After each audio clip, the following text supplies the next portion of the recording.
Hi friends, your old pal, host Eric is here, host of Talking with Famous People, and man about to discuss determinism for the second time. Not the second time you will see, but it's a decision to preferably NI a previous kind of rambling video on determinism that I made in the car yesterday that I'm not going to upload. So, regarding the question of determinism, it's first important to note what it is attentionally, what that intellectual phenomenon of determinism tells us about the attentional habits of those who affirm it, and how, as a notion, it's the inevitable consequence of such attentional habits existing in the world. If you're a TE Dom, especially TESI, and let's just limit it to TESI here, then your fundamental way of going about business is to determine how to get from point A to point B. The order of operations, the steps you need to take, and in which order. If I want to attain the outcome of increasing wealth, there's a number of different ways to do that. There's no single right answer. But whichever way I do it, it's going to have to respect a certain order of operations. For example, I can't get a bunch of stock, wait for it to go up in value, sell it, and then pay for the stock that I originally acquired. There used to be buying on margin where you could put down like 10% or something, but they got rid of that after the Great Depression. Regardless, if I want to make money in the stock market, I have to understand that the order of operations requires me to buy the stock first and then wait for it to appreciate and then sell it. For a TE person, then, they're attending to the world. First and foremost, who they are is someone who attends to the world by looking at how to ordinate specific actions in order to attain specific goals or solutions. For such a person, causality is not a philosophical question. It's the assumption behind their whole way of being. I can cause outcomes by taking the right actions in the right order, presumably at the right time. And they can always trace back any outcome that links to their behavior to an ordinated series of a sequence of events going backwards that explains why it happened, quote unquote. In other words, they operate fundamentally in the world, with TESI, as though everything were causal and causally explainable, and that to the extent that something unpredicted happened and got in the way, it's a consequence of their failure to adequately anticipate possible problems and prevent them from occurring. So naturally, when you've got that kind of operational worldview, which is to say, that way of operating is not exactly, it produces a worldview, it expresses as worldviews as per determinism, but it's not really a worldview so much as it is a strategy that's not about the world, right? It's about you and what you want and how to get it. But it makes sense then that there's going to be a projection of this kind of attentional configuration which allows them to deal with the world as though it were entirely causal, more or less successfully enough for that notion to be validated as not only experientially so, but if they think about it, as intellectually so too. They're going to say everything is caused. We just can't figure out, we can't predict everything because we can't track all the different vectors that produce the inevitable outcome that that web of causality triggers necessarily produces without any exception. Okay, so that, from a cognitive function perspective, explains why do we even have determinism. Now let me explain why we should ask the question, why do we even have determinism? Well, the answer is because if one were to approach the question foremost from an intellectual perspective, in other words, if one's attentional configuration was not about how I can get meow from meow, but instead about which words can meaningfully explain the world such that they will validate against a universal logic like language rather than the particular logic of measuring harms and benefits. Well, we'd say, what does free will mean? What does it mean to say that everything's predetermined? And when we ask those questions, we start to recognize how ridiculous the notion of determinism is. Because nobody's disputing the fact that time only moves in one direction. So every outcome happens, and you cannot go back and choose the other path and recover the time you spent. So it may be the case that I can push undo on Photoshop, but I can't get that second back, or I can't get the time back that I spent doing the thing that I'm undoing, right? So time moves forward in one direction, and all choices are final, no returns, no exchanges, right? You always have to pay with more time to undo the thing you did, or do some other thing to counteract it, or whatever. So if determinism is making any claim, it needs to be saying something more than that. It has to say something more than just that once you've made a choice, you can't go back in time and unmake it.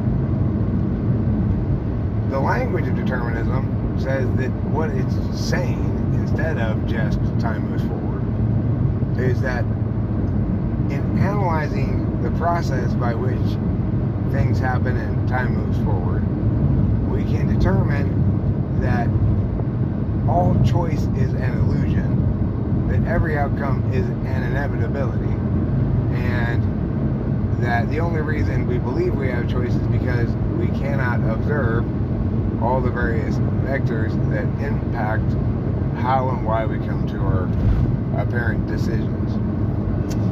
So now let's turn the question around and ask, what would it look like in a universe in which time moved forward and we had free will? Well, it would look like this. We'd be able to articulate differing degrees of freedom of will. We'd be able to attribute responsibility or liability and distinguish between whether that's criminal or civil based on whether or not the action was taken intentionally.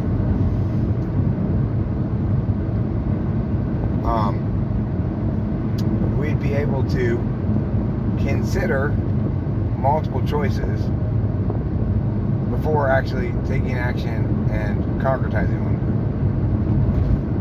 We'd be able to discuss possible choices with other people and evaluate their input before making a decision.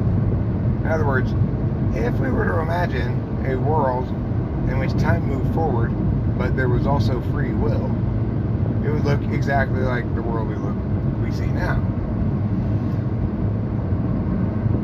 The quote-unquote illusion of free will, then, if you're going to argue from the determinist side, is that those processes of choice-making were themselves inevitabilities triggered by some web of causal events. But the only justification they can provide for that is something we already know that isn't informative at all. Namely, we can establish some factors from before we made the decision that may have impacted which decision we made. And if you're a determinist, part of your position is, and you can't observe other factors that may have contributed to the decision you made. Therefore, all these factors rendered your decision inevitable. The problem with this is, first of all, there's no way to verify or falsify this skin they put on top of our functional understanding of free will. So we treat everything as though they were free will. We feel differently when we are doing things because we feel like doing it versus when we're leveraged into doing it by the fact that we could get fired if we don't go to work, or maybe even at gunpoint, like when I was arrested in Oklahoma and got into the back of the police SUV with my hands cuffed. That was one of my less free choices. I didn't want to do that, but I had no other options that weren't worse from my calculation, right? And even if I had attempted to execute another option, it wouldn't have lasted very long. The only other option would have been like to try to run away from the cops with my hands cuffed, which obviously I wasn't going to do anything like that. So I was arrested for possession of marijuana and marijuana paraphernalia, in case you're curious.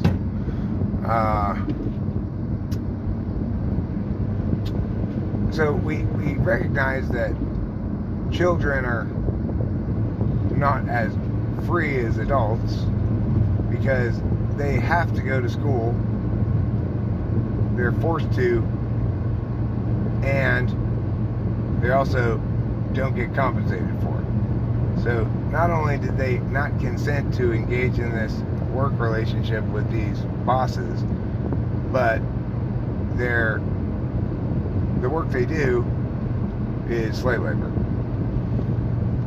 Adults, on the other hand, even though we're not entirely free at our jobs, we recognize that we're engaged in a contractual relationship of consent in which both parties are consenting to behave as they are each for their own benefit.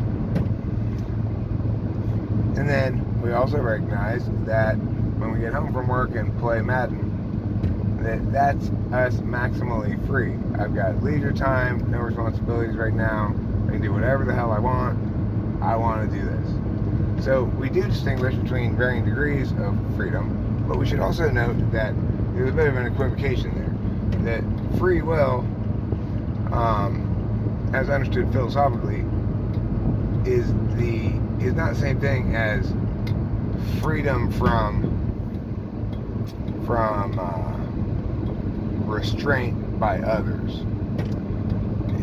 So I'm using the term slightly in two different ways there. It's kind of an equivocation, and I wanted to make sure that I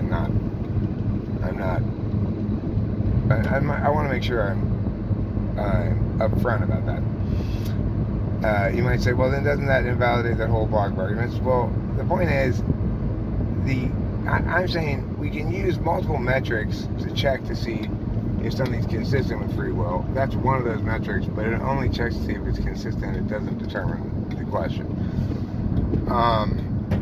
Additionally, we would have the capacity to deliberate. We obviously do, and we deliberate all the time.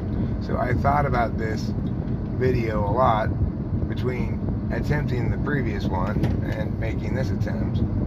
And as a consequence, this attempt is much better. I make better artistic choices as I'm going through it, and or explanatory choices.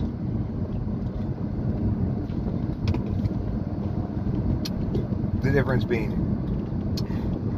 an INTP's video might explain things in great depth, including all the various little details, but be a worse video artistically because it's boring, and therefore, in terms of total outcomes, produce fewer learning outcomes.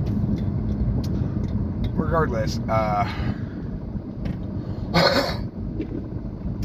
I was just trying to just explain the distinction between bad explanatory choices and bad artistic choices.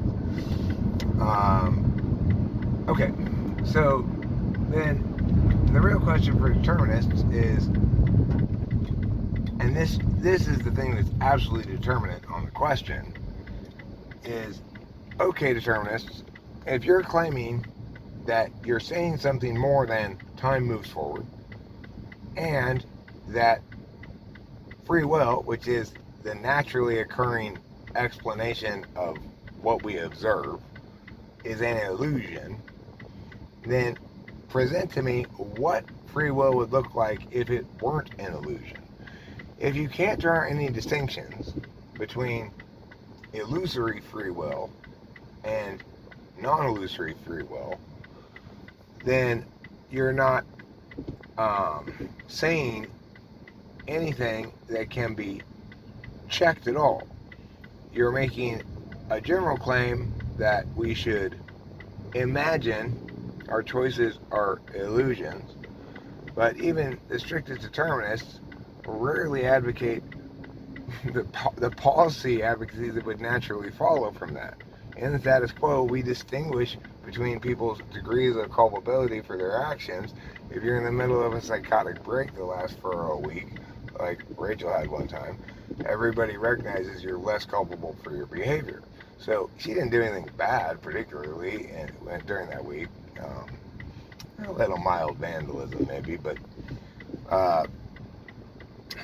what she did was behave in a way that was not acceptable for my girlfriend to behave, from me as a relationship perspective.